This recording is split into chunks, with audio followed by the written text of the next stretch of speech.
Don't believe the hype about silver supply and demand. Silver is here to stay. It's not going anywhere anytime soon. No matter what anyone says, even if they say that we're going to run out of silver by 2025. Well, there is always potential truth in some analysis out there. And we're going to talk about one situation that could deem this analysis true. Let's discuss it as we explore.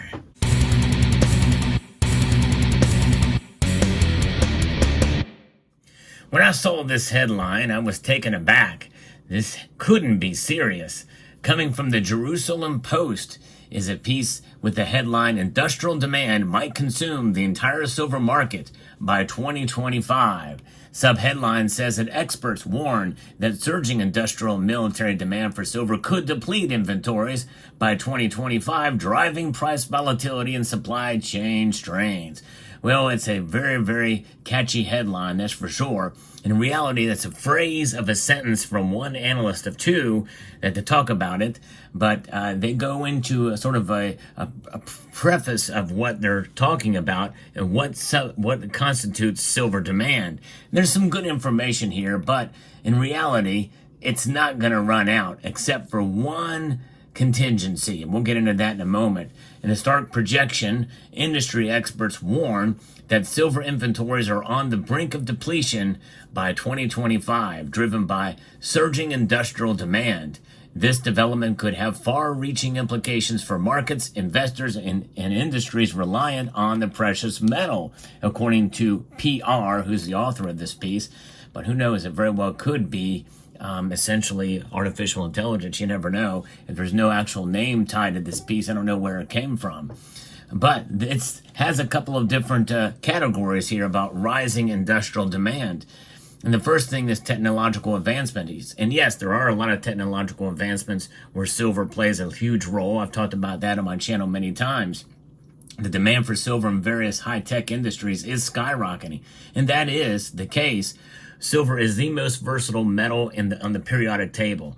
No other metal comes even close in terms of its wide array of uses.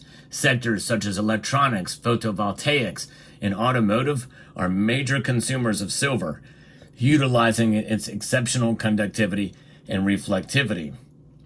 And with solar energy continues to be a significant driver of silver demand as a subset of the technological advancements. Each photovoltaic installation requires substantial amounts of silver, with global PV installations expected to hit 660 gigawatts by this year.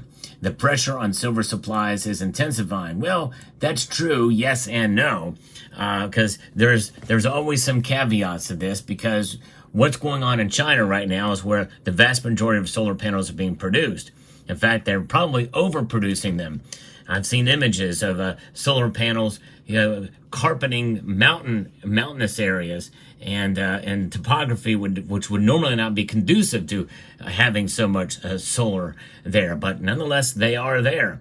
We know about China overdeveloping. They have ghost cities and ghost buildings, and likely this is something to give a perception of a healthy economy when it doesn't exist. And they are struggling right now, and silver demand very well could fall back. Now, I've also talked about how they are also importing unrefined silver right now, and that's going to lead to potentially where the crux of the argument could be for this piece here from the Jerusalem Post. Now, electric vehicles is what we're seeing as well as a critical factor, is what they're saying. Silver's usage in EVs, from battery systems to complex electronics, is expected to grow exponentially as the market for EVs expands, which, by the way, it's not. The market for EVs are not expanding. People are buying less electric vehicles now. But the other side of that is there is a growing market for hybrid vehicles, which I think will consume some of the deficiencies that are in the EV market.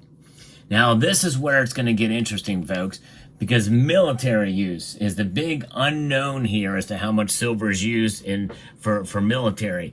But many people think that that's why China is importing a lot of this unrefined silver, as I reported on in a previous video.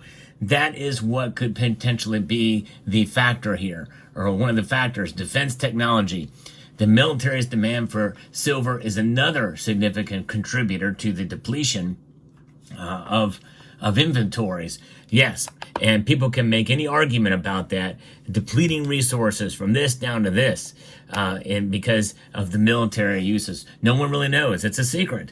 Some say that there's 500 ounces of silver in a Tomahawk cruise missile. I question that strongly, by the way, but notwithstanding, there is silver used in Tomahawk cruise missiles. There's a lot of silver used in Patriot missile batteries as well. And yes, they are being used at this very moment in places like the Middle East, and also in Ukraine. And if things heat up in Taiwan, who knows? I mean, there's a lot of military activity happening right now. The Houthis, the Iron Dome, lots of different things occurring for sure. That is silver that is essentially being dispersed on the battlefield. By the way, that silver can be recovered down the road, but it won't be recovered for quite some time. It is crucial, obviously, in those situations for its electrical conductivity and resistance to corrosion, and that is one of the major benefits to the defense technology field, because weaponry, communication devices, surveillance equipment, everything is computerized or electrical these days, even in the military. And then we have aerospace applications. It's extensively used in aerospace for its reliability and efficiency in critical components. As global defense budgets expand, the military and aerospace sectors are expected to consume increasingly amounts of silver. And that is true. And the defense budgets, and those are essentially recession-proof. But think about this military application. The military applications, if we find ourselves in a hot World War III, where there are 3 or more fronts on the battlefield, and the U.S. is involved in all 3, either by providing weapon systems or actively engaged in those battles, and it intensifies at a level that we've seen in World War II and beyond, then I could see that existing inventories could run out next year. But it would be in an extremely rare situation. And there's so much silver out there that I question that it would ever be done. And by the way, that's right, you that's watching this video are selling your silver. Now, maybe not you specifically, but people, and there are a lot of people selling silver right now as the price has climbed up. And so people are not buying as much silver, which means that's more silver that could be used to meet that demand. Only about 25% of the silver supply each year is allocated for precious metal holders or investors, as they call them. Even though we hedge by buying silver in this form. We face the facts, by the way, too. We've got to face the facts on silver supply and demand. There's a lot of it out there above ground.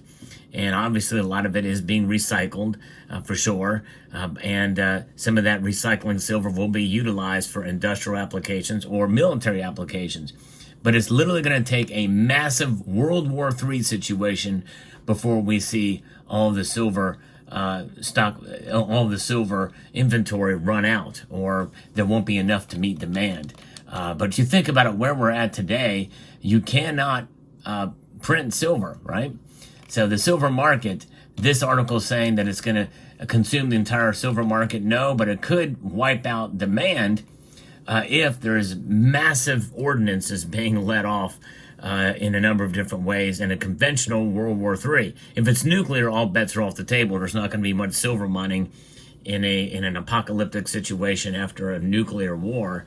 But I'm talking about a massive hot war on 3 or 4 different fronts around the world, where the United States and China are involved in, as well as some of the other large nations around the world that are military strong. And that's probably not going to happen by next year. Although if it does, then we could see the biggest argument for the headline here. Now, the other thing that they talk about are mining challenges. Compounding the issue is the declining output from silver mines. Existing mines are producing less silver. And the thing is, it depends on how you measure that, because there's very little primary silver mining going on. Most of the silver is mined as a byproduct of other metals like copper, lead, and zinc, and gold. And there's few significant new discoveries to replenish the depleting inventories. Well, that's not true either. I've done a video about Poland. Poland has discovered a lot of silver in their reserves. I mean, so much so that they could propel them. I think they're like number 9 right now, could get them further up if they start to access and drill in those areas. And the other thing they talk about is exploration difficulties. The exploration of new silver deposits is becoming increasingly difficult and costly. Well, that's true, but they did find this Polish reserve is really good. There's a lot there apparently. So that is something that is going to help big time. Now we do have market volatility. We've got a lot of different things that are going on here for sure. But this article boils down to one little phrase from 2 experts. First, we'll talk about Michael Di Rienzo, who's the executive director of the Silver Institute. Some people don't believe what the Silver Institute provides about supply-demand fundamentals. Industrial demand for silver has been on a relentless rise. Well, I disagree with that statement too. It's been on a rise, but it's not been relentless. The industry must address the impending supply crunch through innovative solutions to sustainable practices. Well, anytime you see that word sustainable, run away. You know where they're tied to ESG, which is a big problem. No question about that. So I don't know that I believe the hype that he's got there. Metals Focus has done the research for the Silver Institute, but some people feel there's an agenda tied to them. But one thing is clear: we know that the gap between supply and demand is narrowing. There's no question. And if we're not in a deficit now, we likely will be soon. I think most can agree on that. Now, the other one is coming from the head of Berner-Ritter Research, Johannes Berner-Ritter. The rapid pace of technological advancements and the global push for renewable energy are driving unprecedented demand for silver. Yeah, that's kind of the boilerplate stuff. If current trends continue, well, we could face significant inventory shortfalls by 2025. That's the phrase for this thing like that. But that doesn't mean we're going to run out. Doesn't mean we're going to run out. And the thing is current trends continuing is not going to make it that much more significant, because even according to the Silver Institute, it's not so significant that it's caused the price to do much. And I know some people will say, well, that's because they're suppressing the price. But notwithstanding, you and I, we can go on in a matter of minutes and click a button and we can get ourselves a 5-ounce silver bar just like that. If there was a supply shortage like they're predicting could happen next year, more than likely you couldn't buy silver, or you couldn't buy it at near the prices where they're at now. And if you could, you'd be paying at least double spot price for it, if not more. So again, don't believe the hype, but I doubt this is going to happen. But it is possible if we have a World War III situation on our hands. I hope you found this video informative, insightful, and educational. Would like to extend a multitude of gratitude to you all for taking the time to watch, and to encourage you to please rate, share, comment, and subscribe.